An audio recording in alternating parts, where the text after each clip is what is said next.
Okay, recording सुरू झालंय. रोहित, तू सुरू करू शकतोस.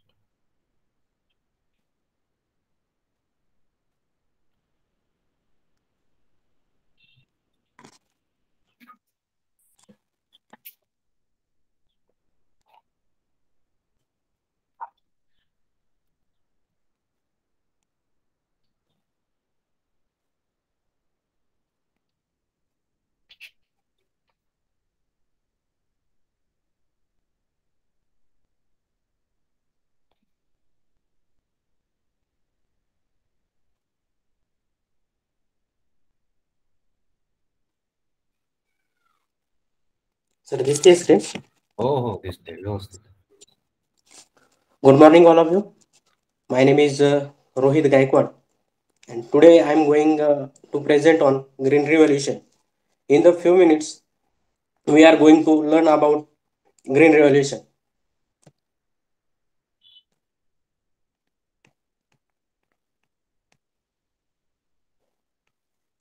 So, first is the content. Next is a Green Revolution. Green Revolution. Green Revolution is great increase in production of food greenhouse that resulted in large part from introduction into developing countries of the new high yield varieties. Beginning in the mid 20th centuries, its early diametric success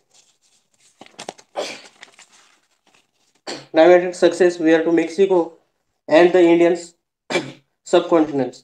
The new varieties required large amounts of chemical fertilizers and products to produce their high yield, rising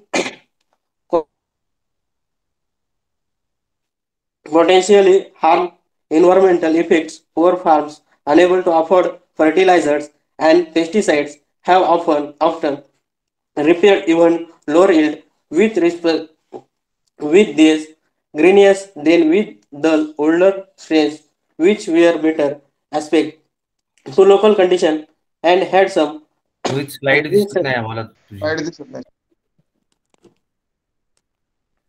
स्क्रीनच blank झालाय तुझा. तुझा mobile दिसतोय. हा, आता yes. चालेल चालेल, continue. Resistance to pest discuss म्हणजे काय तर ग्रीन रिव्होल्युशन म्हणजे हरित क्रांती उत्पादनाच्या अन्नधान्याच्या उत्पादनात मोठी वाढ विशेषतः गहू तांदूळ ज्याचा परिणाम 20व्या शतकाच्या मध्यापासून सुरू झाला नवीन उच्च उत्पन्न देणाऱ्या जातींच्या विकसनशील देशांमध्ये प्रवेशामुळे झाला.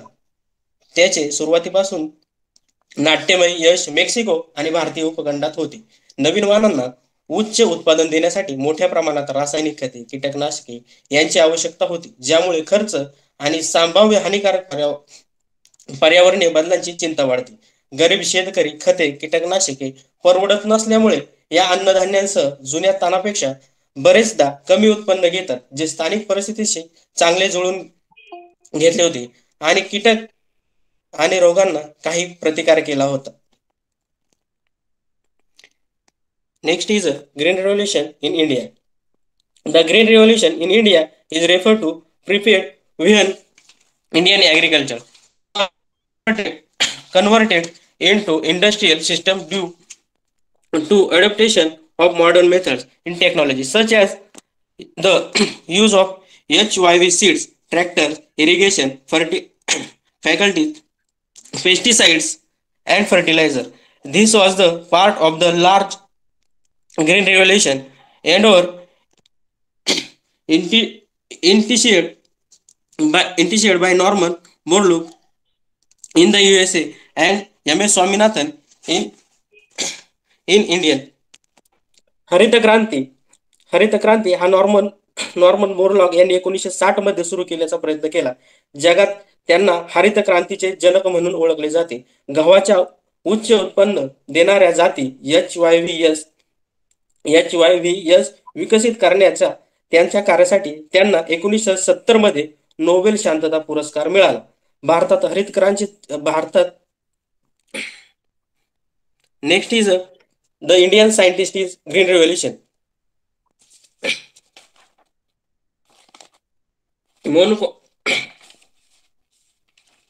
मोनकोंबू सांबशिवम स्वामीनाथन. त्यांचा जन्म 7 ऑगस्ट 1925 ला झाला. Indian geneticist and administrator known for the role in Indian green revolution. Swaminath has been called the father of green revolution in India for his role in introducing and further developing yielding varieties of wheat in India. He is a founder of MS Swaminathan Research Center. जे- जेव्हा भारत स्वतंत्र झाला तेव्हा भारत स्वतंत्र झाला 1947 मध्ये भारत स्वतंत्र झाला, तेव्हा त्यांची 90% लोकसंख्या सा 6 लाख गावांमध्ये राहत होती. मुख्यतः त्यांच्या उदरनिर्वाहासाठी शेतीवर अवलंबून होती. काही शतकांपर्यंत भारतीय शेती कृषी पद्धतीमध्ये कोणत्याही तांत्रिक बदलाशिवाय अपरिवर्तित राहील. शेतीमध्ये वापरले जाणारे तंत्रज्ञान म्हणजे शेतकऱ्यांनी लागवड केलेली बियाणे जे हजारो वर्ष मागे गेले आणि लाकडी नांगर, पाण्याची चाक आणि बैलगाडी यांचा समावेश होता, ज्यात प्राणी आणि मानवांनी दिलेल्या ऊर्जेवर चालवलेल्या कृषी पद्धतींचा समावेश होता. म्हणून 1947 आणि 1947 नंतर 1965 मध्ये भारताच्या मागण्या पूर्ण करण्यात कृषी क्षेत्राचे अपयश औद्योगिक क्षेत्र वाढीवर नकारात्मक परिणाम करते. योग्य तांत्रिक बदलांचा अभाव आणि दुष्काळांसह जमीन सुधारणा 1960 मध्याच्या मध्यभागी भारताला मोठ्या दुष्काळाच्या उंबरठ्यावर आणले. तथापि द्वारे प्रामुख्याने गहू अनुदानित अन्नधान्यांच्या मोठ्या प्रमाणात पाठवण्यामुळे ही परिस्थिती टळली. या उपायाने परिणामी राष्ट्राचा साठा कमी झाला, तर साठा वाचवण्यासाठी आणि धान्याची उपलब्धता वाढवण्यासाठी सर्व भागदार आणि दाता संस्थांना कृषी तंत्रज्ञान पद्धतीमध्ये बदल घडवण्याचा निर्णय घेतला.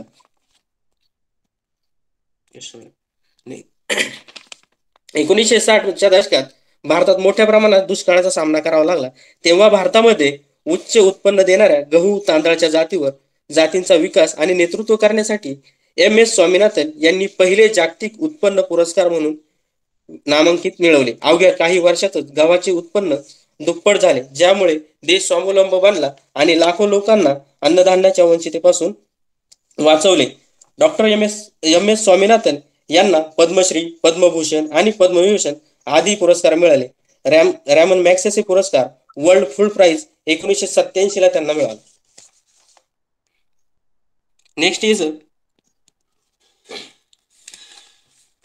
Method use in green revolution. First is expanding farming areas म्हणजेच कृषी क्षेत्र. Past independence Indian needed to expand is cultivable land to meet to rising demand. स्वातंत्र्यानंतर भारतातील वाढती मागणी पूर्ण करण्यासाठी आपल्या शेतीयोग्य जमिनीचा विस्तार करणे गरजेचे होते. सेकंड इज शिल्लक double cropping on the existing farmland म्हणजेच शिल्लक शेतावर दोनदा पीक घेणे. Since India had only one rainy season every year, farmer in country visited one crop season per year. However, the Green Revolution introduced huge irrigation projects to make water available for another crops. Hence, farmlands now had 2 crop season per year. भारतात दरवर्षी केवळ एकदाच पावसाळा असतो, त्यामुळे दरवर्षी एक पीक पद्धतीचा अवलंब केला जायचा. हरित क्रांतीमध्ये पाणी सिंचनासाठी बऱ्याच उपाययोजनांची सुरुवात करण्यात आली. Next is using better seeds. चांगल्या बियाणांचा वापर. The Indian council for agriculture research which the British had established in 1929 was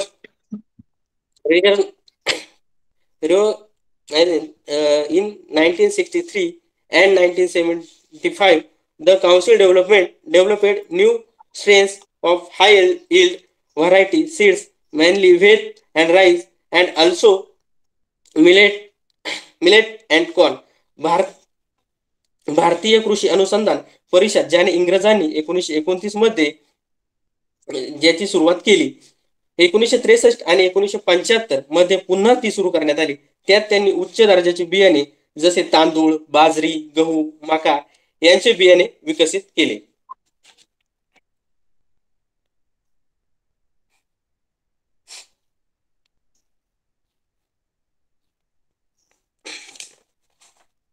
effects and limitations of green revolution.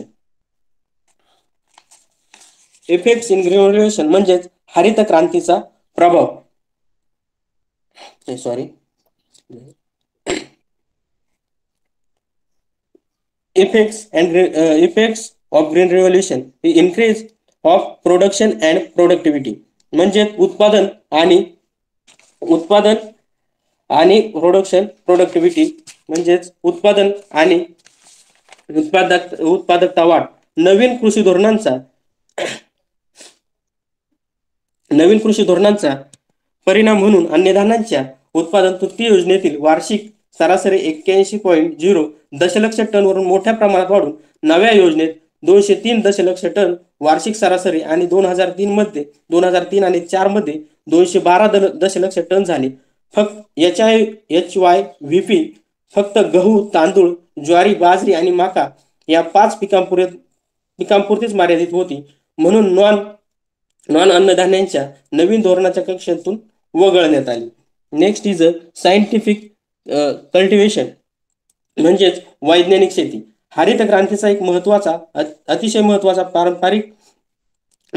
परिणाम म्हणजे पारंपरिक कृषी निविष्ठा आणि पद्धतींनी नवीन वैज्ञानिक पद्धतींनी मार्ग दिला आहे. शेत बियाणांऐवजी शेतकरी आता HYV बियाणे वापरत आहे. पारंपरिक खतांची जागा रासायनिक खतांनी घेतली.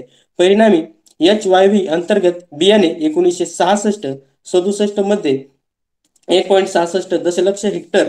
जेव्हा भारतात हरित क्रांती आली तेव्हापासून मध्ये सुमारे 74.4 दशलक्ष टन हेक्टरवर झपाट्याने झाली. Next is a change of cropping pattern म्हणजे पीक पद्धतीमध्ये बदल.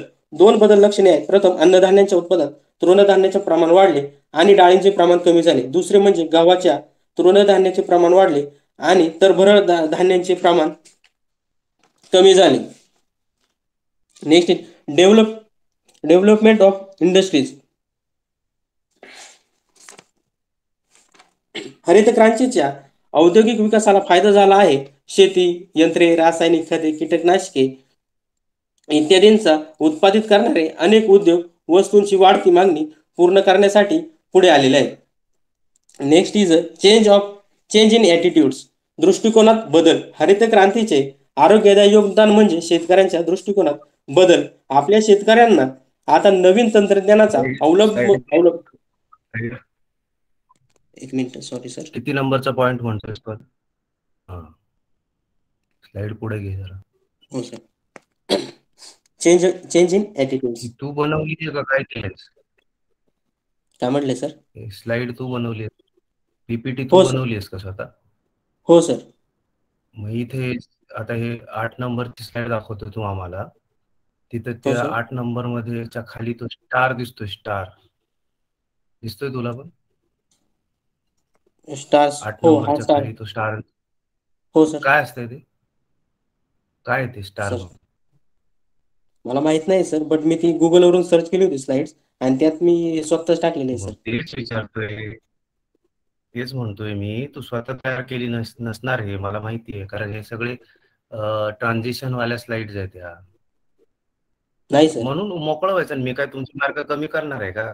तुम्ही नाही नाही केली सर. म्हटल्यावर कुठेतरी नाही सर. ह्याच्यामध्ये तुमचं मी इन्व्हेस्टमेंट आहे टाइमचं. नाही बोल सर, ना. मी म्हणजे खोटं बोलतच नाहीये सर. तो स्टार मला माहित नाही सर, बरं का. हम्म, बट मी ही गुगलवरून सर्च केलेली स्लाइड्स आहे आणि हे जे टॉपिक आहेत मी ना स्लाइड पाहिले हम्म. 1-2 गुगलवर आणि त्याच्यानं हे अच्छा. पॉईंट जे आहेत मी ते 100% सर गुगलवरनं घेतलेले आहेत. पण जी इन्फॉर्मेशन आहे ना ती मी सर स्वतःच टाकलेली आहे सर, हम्म. सर्च करून. ठीक आहे, ठीक आहे. काय हरकत नाही, काय हरकत नाही. टेन्शन घेऊ नको. मी जस्ट विचारलं. काय हरकत नाही. नाही सर, सांग मी सांग, पुढे घेतलेलीच नाही पुढचं. म्हणजे हम्म, हम्म. एक मिनिट सर. चेंज ॲटिट्यूड म्हणजे दृष्टिकोनात बद्दल. हरित क्रांतीचे आरोग्यदायी योगदान म्हणजे शेतकऱ्यांच्या दृष्टिकोनात बदल. आपल्या शेतकऱ्यांना आता नवीन तंत्रज्ञानाचा अवलंब करून आपले दुर्दैव बदलता येईल असे वाटू लागले. पूर्वीच्या विपरीत ते आता वैज्ञानिक पद्धतींसाठी पारंपरिक शेती पद्धती सोडून देत आहे. त्यानंतर हा पॅकेज प्रॉब्लेम हा यात नाहीये, बट तो माझ्याकडून चुकून यात हे गेलेलं आहे. ओके ओके ठीक आहे. त्यानंतर समजून आम्हाला. ग्रीन रेव्होल्युशन, अरे हे वर गेलं. Green green revolution of limitations of green revolution, more equality among farmers, म्हणजे शेतकऱ्यांमधील अधिक असमानता, आंतरवैयक्तिक असमानता. नवीन तंत्रज्ञानासाठी मोठ्या प्रमाणात गुंतवणुकीची आवश्यकता होती, जी केवळ मोठ्या शेतकऱ्यांना परवडेल. म्हणूनच या शेतकऱ्यांना हरित क्रांतीचे परिपूर्ण लाभ मिळत आहे आणि ते शेतकऱ्यांपेक्षा तुलनेने अधिक श्रीमंत झालेत. यामुळे ग्रामीण भारतातील विषमता वाढते. नेक्स्ट इज रिजनल इनइक्वेलिटी, प्रादेशिक असमानता. नवीन तंत्रज्ञानाचे फायदे गहू उत्पादक क्षेत्रात केंद्रीय राहिले, कारण हरित क्रांती अनेक वर्षापर्यंत गव्हापर्यंत मर्यादित राहिले. हे तुमचे पंजाब, हरियाणा आणि पश्चिम उत्तर प्रदेश होते. वरील कारणांमुळे नवीन कृषी धोरणांमुळे प्रादेशिक असमानता वाढली आहे. Third is the questions of labour, म्हणजे श्रमशोषणाचा प्रश्न. एक सामान्य एकमत आहे की नवीन तंत्रज्ञानाचा अवलंब केल्याने शेतीत कामगार शोषण कमी झाले आहे. असमान प्रादेशिक वाढ प्रामुख्याने शेतीचे श्रमाचे कमी शोषण करण्यासाठी जबाबदार आहे. पुरेशा रोजगाराच्या संधी निर्माण करण्यासाठी उत्पादन वाढ हे देखील मंद होते. या क्षेत्रांमध्ये श्रमाच्या मागणीत अचानक वाढ झाल्याने यांत्रिकीकरण आणि सामान्यतः कामगार बचत पद्धती प्रेरित झाल्या. Next is undesirable social consequences, म्हणजे स्वास्थ्याला नाही सॉरी अवशोषण, अवांछित सामाजिक परिणाम. हरित क्रांती क्षेत्राच्या सूक्ष्म स्तरावरील सामाजिक आर्थिक अभ्यासांनी हरित क्रांतीचे काही अनिष्ट सामाजिक परिणाम उघड केले आहे. बऱ्याच मोठ्या शेतकऱ्यांनी भाडेकरूंनी बेदखल केले आहे, कारण त्यांना आता स्वतः शेती करणे अधिक फायदेशीर वाटते. अशा प्रकारे मोठ्या संख्येने भाडेकरू आणि भाग पिकदारांना त्यांच्या जमिनी गमावल्या आहेत आणि त्यांना शेतमजुरांच्या श्रेणीत सामील होण्यास भाग पाडले आहे. नेक्स्ट इज हेल्थ हजर्ड्स, म्हणजे स्वास्थ्याला धोका. नवीन तंत्रज्ञानाच्या आरोग्यासाठी होणारे धोके दृष्टीस पडू शकत नाही. हरित क्रांती क्षेत्रात शेती तंत्रज्ञानाच्या आधुनिकरणास वाढलेले यांत्रिकीकरण अपघातामुळे अक्षम होण्याचा धोका होत आहे. शेती यंत्रावर अपघातात बळी पडलेल्यांचा उपचार आणि पुनर्वसनाच्या समस्या सरकारच्या दृष्टिकोन संपूर्ण संदिग्ध आहे. पीडितांना किरकोळ नुकसान भरपाई दिली जाते. Next is a change in attitudes, म्हणजे दृष्टिकोनात बदल. हरित क्रांती निरोगी योगदान. ज्या भागात नवीन कृषी धोरण राबवले गेले त्या क्षेत्रातील चाहत्यांच्या वृत्तीत बदल.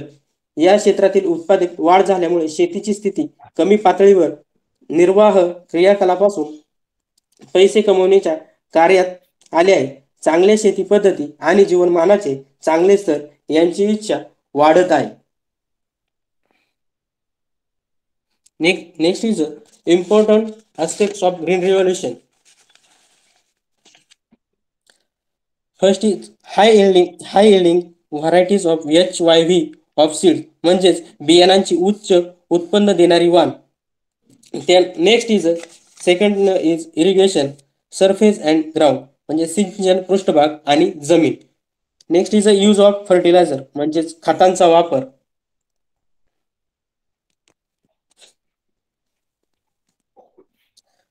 यूज ऑफ फर्टिलायझर म्हणजेच खतांचा वापर. त्यामध्ये प्रामुख्याने रासायनिक खतांचा वापर किती प्रमाणात केला जातो, कसा केला जातो तो. Next is use of insecticides of pesticide म्हणजेच कीटकनाशके आणि कीटकनाशकांचा वापर.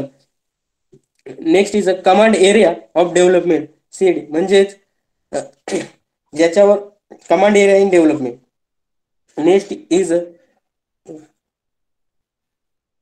कॉन्सॉलिडेशन इन ऑफ होल्डिंगचे एकत्रीकरण. Land, next is a land reform, जमिनीची सुधारणा. सप्लाय ऑफ ॲग्रिकल्चर क्रेडिट म्हणजे कृषी पतपुरवठा. रुरल इलेक्ट्रॉनिक्स, ग्रामीण विद्युतीकरण. Next is a rural roads and marketing, ग्रामीण रस्ते आणि विपणन. नंतर रुरल मिनिट दिसत नाहीये ते दोन हे दिसत नाहीयेत. फार्म मेकॅनायझेशन म्हणजे शेतीचे यांत्रिकीकरण. आणि लास्ट टॉपिक त्यातलाच शेवटचा आहे ॲग्रिकल्चरल युनिव्हर्सिटीज म्हणजेच कृषी विद्यापीठ.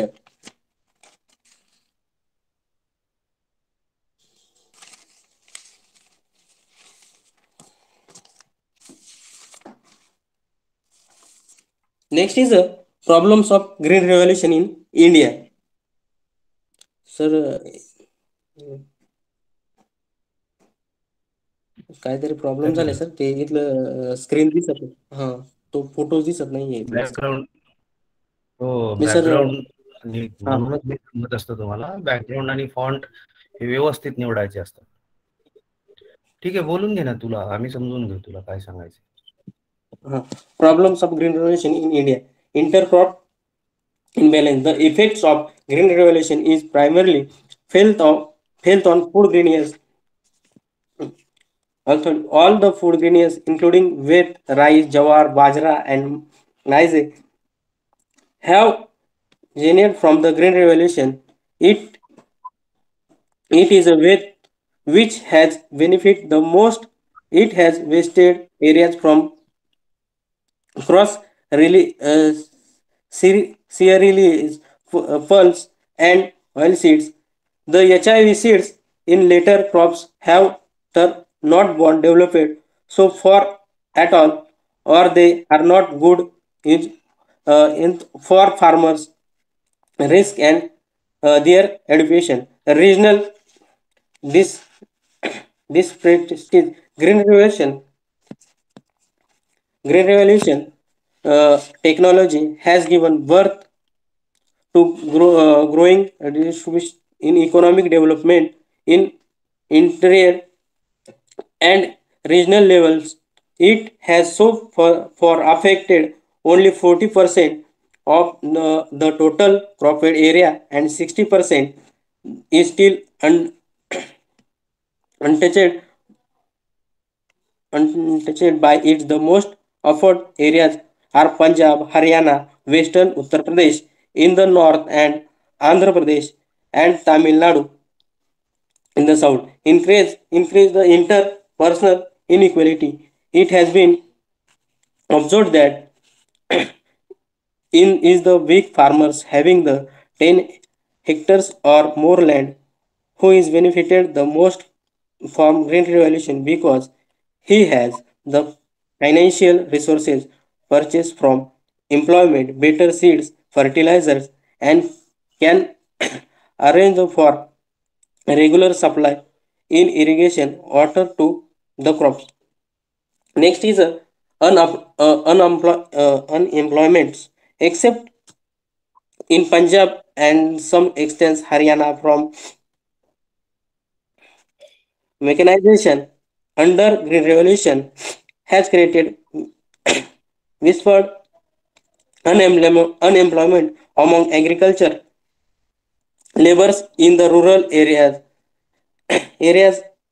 The worst hit are the poor and landless people. Next is the other problem.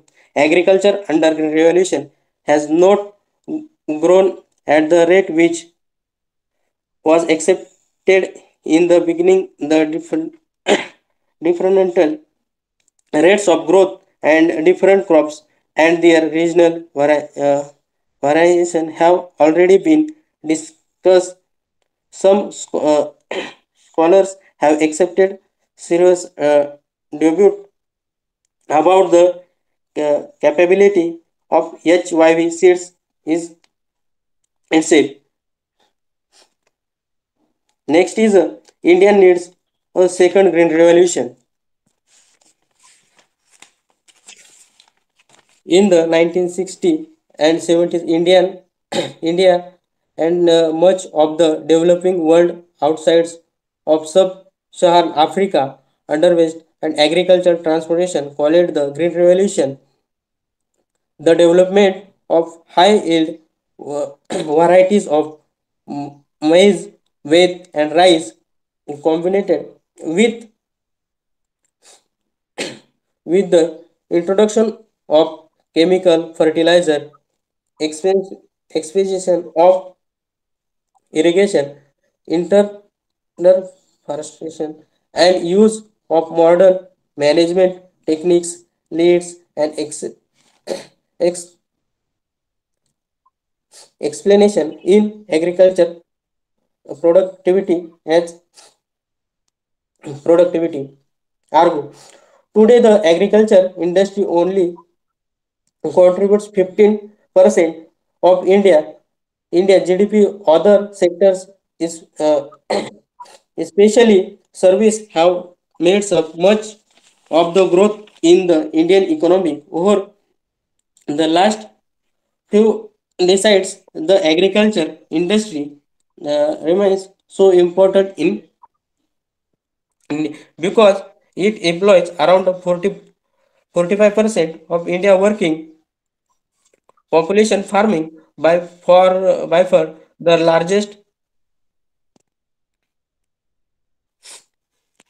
largest industry in terms of employment.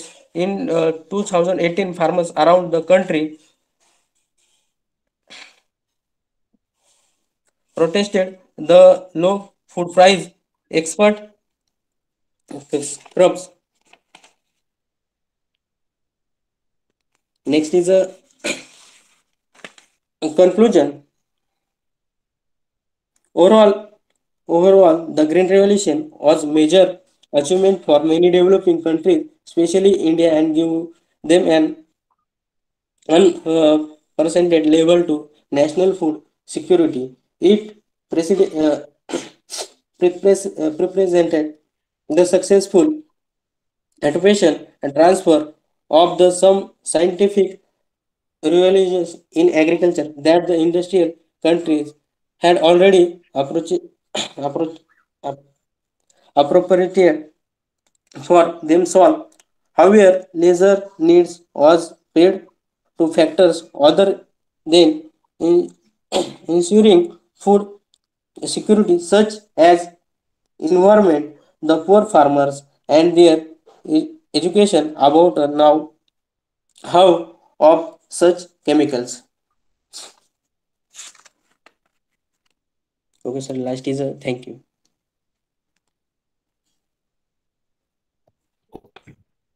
Anyone has any questions for him? Yes, sir. Uh,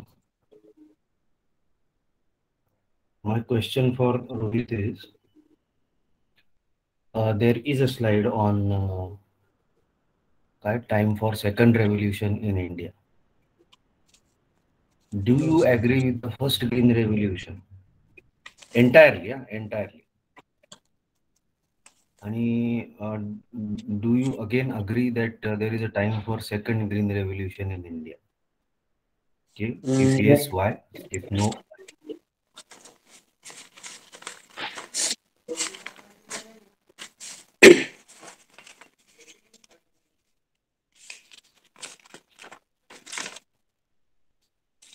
हो sir काही नाही.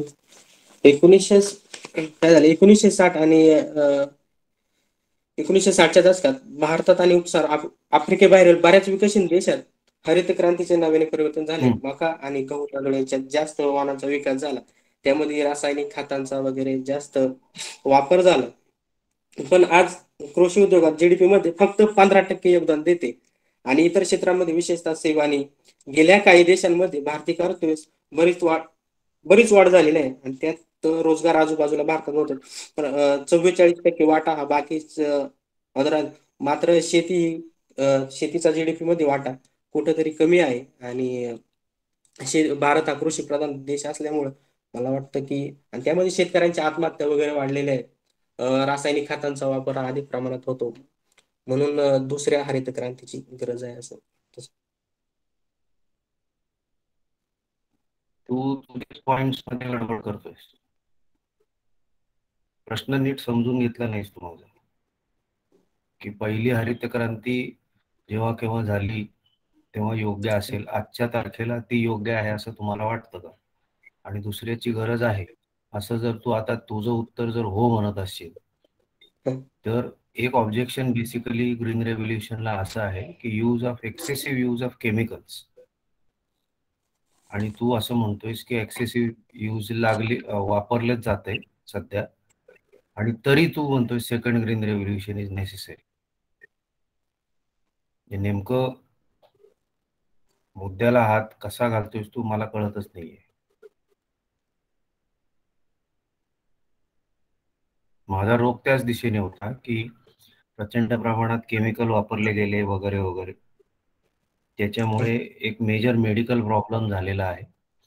की एकेकाळी असं म्हटलं जायचं की पंजाब हरियाणामध्ये पूर्वीचा एकत्रित पंजाब जो होता त्याच्यामधला घरचा एक माणूस हा मिलिटरीमध्ये असायचा आणि एक माणूस हा अमेरिका किंवा कॅनडामध्ये असायचा. आज त्याला अजून एक जोड अशी मिळाली आहे की घरटी एक माणूस कॅन्सरग्रस्त आहे. हो, कॅन्सरग्रस्त बरोबर ह्या आहे. कारणी आहे की तिकडच्या लोकांना ते केमिकल फर्टिलायझर पेस्टिसाइड वापरून वापरून कॅन्सर होत आहे. आणि माझी ऐकीव माहिती अशी आहे की एक एक कॅन्सर ट्रेन, अख्खी ट्रेन महिन्याला का काहीतरी एकदा तिकडनं निघते पंजाब उत्तर भारतातनं, आणि दक्षिणेला मला वाटतं ती केरळ का तमिळनाडूमध्ये कुठेतरी हे कॅन्सर क्युअर सेंटर आहे, तिथे ती येत असते. हो. की त्याच्याबरोबर होणारा जो एन्व्हायरमेंटल इम्पॅक्ट आहे या सगळ्या केमिकल्सचा. Okay.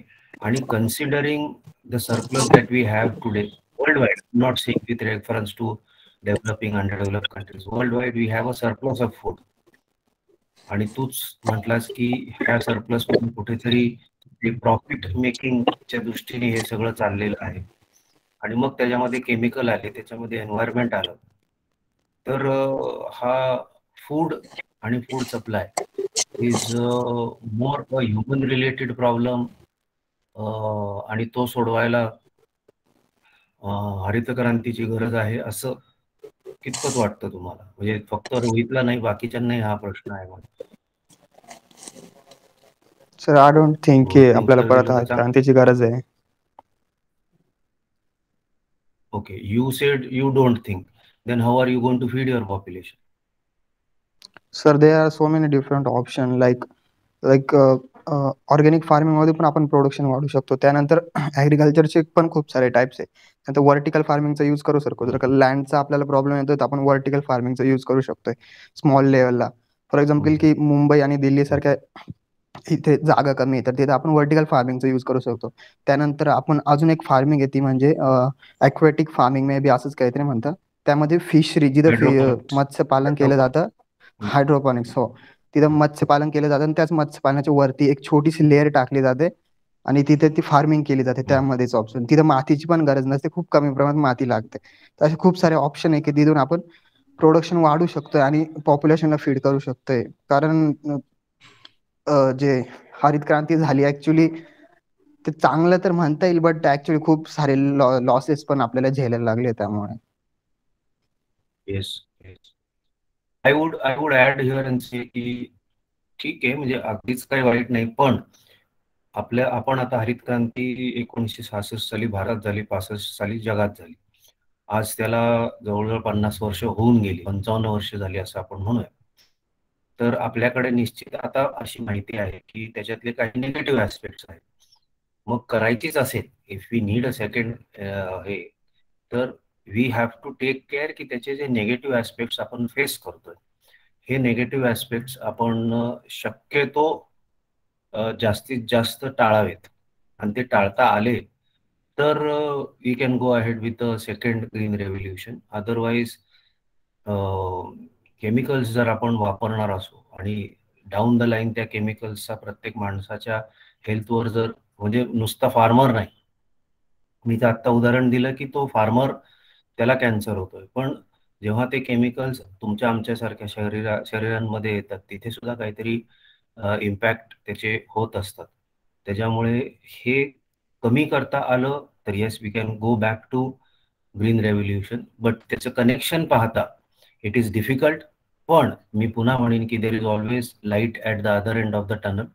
So given the technology that we have 50 years down the line, if we could improve on the high yield variety seeds without induction of chemicals in the whole process of agriculture, की जेवढं natural, आता तुषार म्हटला तसं की organic farming म्हणजे high yield variety seed green revolution मधनं घ्यायची तुम्ही, आणि तिला सस्टेन करायला ऑर्गॅनिक फार्मिंग मधनं किती आपल्याला आउटपुट मिळतो, असं हे दोन्ही एकत्र केलं तर फायदा होऊ शकतो.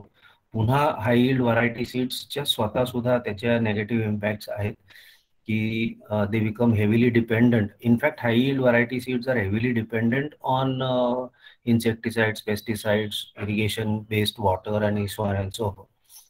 त्यामुळे असं म्हणणं की सेकंड रेव्होल्युशनची आवश्यकता असेलही, कारण तुमचं प्रोडक्शन तेवढं नाहीये तुमच्या देशामध्ये, पण त्यासाठी इतक्या लोकांचे जीव धोक्यात घालायचे, you expose them to chemical and toxic substances is, आजच्या तारखेला आपल्याला एवढं सगळं माहिती असल्यावर आजच्या तारखेला हे थोडंसं रिस्की असेल असं मी म्हणेन. ओके, पुन्हा मी काही गोष्टी रिपीट करीन की आधी ज्या म्हटलेल्या होत्या की एकदा आपण वाचून घेतलेलं आपलं प्रेझेंटेशन व्यवस्थित पाहिजे, प्रोनाऊन्सिएशन त्या शब्दाचा कसा पाहिजे आपल्याला एकदा वाचून घेतलेलं असलं की समोर दिसणारा शब्द हा फिरत नाही, फिरला नाही की तुमचे उच्चार बरोबर येतात. तो काहीतरी रुरल इलेक्ट्रॉनिक्स म्हणाला, ऍक्च्युली रुरल इलेक्ट्रिफिकेशन आहे, आणि rural electrification is something that has gone with green revolution. आणि हे जर लॉजिक मला माहिती आहे तर मग माझी चूक होत नाही. बऱ्याच वेळेस नुसतं हे वाचून होत नाही, म्हणून मी म्हटलं की समजून घ्या, तुम्ही काय प्रेझेंटेशन तयार केलेलं आहे ते समजून घ्या. ते तुम्हाला समजलं नाही तर मग अशा ह्या प्रोनाऊन्सिएशन मध्ये मिस्टेक्स होऊ शकतात. फॉन्ट ह्याच्या सुद्धा पुन्हा मला असं वाटलं की हा बारीक होता फॉन्ट. बॅकग्राऊंड कलर आणि फॉन्ट कलर याच्यामध्ये सुद्धा आपलं प्रेझेंटेशन हे कसं दिसणार आहे हे एकदा स्लाइड शो रन करून बघणं अतिशय आवश्यक आहे. की नुसतंच आपण केलंय करतोय त्याच्यामुळं ते फायनल करणं मला जास्त योग्य वाटत नाही. कारण हे आता आपण सगळे स्क्रीनवर पाहतोय. याची गंमत तुम्हाला मी सांगतो. हे जर आपण वर्गात केलं असतं तर आपण हे भिंतीवर प्रोजेक्ट केलं असतं. जेव्हा तुम्ही तुमच्या मोबाईलच्या स्क्रीनवर किंवा कॉम्प्युटरच्या स्क्रीनवर पाहता तेव्हा बऱ्याच वेळेस हे कलर जसेच्या तसे दिसतात, ओके, पण त्यात सुद्धा कॉन्ट्रास्ट असला की मग अशी बघा एका स्लाइडची डिझाईन वेगळी होती, त्याच्यामुळे काही अक्षरं ही लपली गेली त्याच्यामुळे.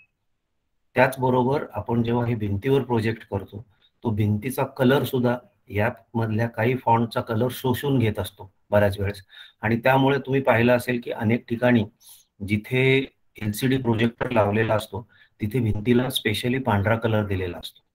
हा पांढरा कलर दिला नाही ना आपण म्हटले ठीक आहे अमुक अमुक भिंतीवर आपण घेऊ, तर त्या भिंतीचा कलर त्यातले काही कलर शोषून घेतो आणि मग तुम्ही तयार करताना वापरलेले कलर आणि तुम्हाला समोर दिसणारे कलर याच्यामध्ये फरक असतो. अजून एक इम्पॉर्टंट पॉइंट मी सांगेन आणि थांबीन की कॉन्टेक्स्ट तुमच्या याचा, आता तुझं टॉपिक हे ग्रीन रेव्होल्युशन होतं आणि मला वाटतं तू मध्यंतरी बराच वेळ हा MS स्वामीनाथन बद्दल सांगण्यात हे केला. No doubts you have to speak about MS Swaminathan, पण MS स्वामीनाथनचा जन्म कुठं झाला आणि त्यांचं शिक्षण कुठे झालं वगैरे हे ह्याचे इथे कॉन्टेक्स्ट मध्ये नाहीये. तर आपण जे मटेरियल आपल्या PPT मध्ये घेतोय हे आणि बोलतोय हे आपल्या मेन टॉपिकशी कॉन्टेक्स्ट मध्ये आहे किंवा कसं हे सुद्धा विचार करणं अतिशय गरजेचं आहे. तर हे काही ऑब्झर्वेशन्स होते माझे. एकूण 8 आपले आता हे झालेले आहेत. मी परत काही मुलांकडे येणार आहेत, ते दिसत आहेत का नाही मला माहित नाही. इकडे आदित्य नवले हा एक मुलगा आहे, त्याचं मला नाही वाटत त्यांनी आपल्या क्लासरूम मध्ये हे केलेलं आहे आणि प्रेझेंटेशन पण आलेलं नाही. त्याचप्रमाणे मला मगाशी शुभम सातव हा सुद्धा दिसला होता. आता तो दिसत नाहीये मला वाटतं शुभम सातव.